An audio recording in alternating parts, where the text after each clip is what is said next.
即阵国内拍拼要改善交通安全，毋过伫咧高雄汉神百货边的路口，有计程车未愿等过路人通过，就直直路做前，甚至佫卡着过路人，假做无代志做伊走。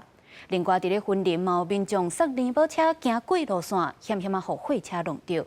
警方表示，即台货车经过路仔口无放慢速度，因会来开罚单。高雄一间百货公司边即台计程车欠大家眼光，因为明明是过路人通行的时间，计程车车头却一直向前，最后车头遇到过路人。红灯了，还要哎呦撞到了啦！虽然只是轻轻遇到过路人，计程车却无停落来，民众将影片放伫网络，考车司机将人行道当作装置艺术。该计程车疑似未注意与行人保持安全车距。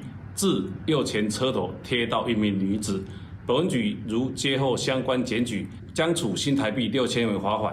警方表示，这案件无人通报，闹人检举，驾驶强行收6000块的罚单。另外，伫云林县斗六市摇车无让过路人，路口已经青灯，查某人送红颜车行伫斑马线，对向那些小货车煞加速驶过来，惊到查某人赶紧将红颜车转向，才无出代志。余光就看到，有一台车就是很快速的这样过来，然后没有要停，所以我就赶快把婴儿车这样转向。警方表示，驾驶通过路口无减速、无让过路人，违规事实明确，会处罚。记者综合报道。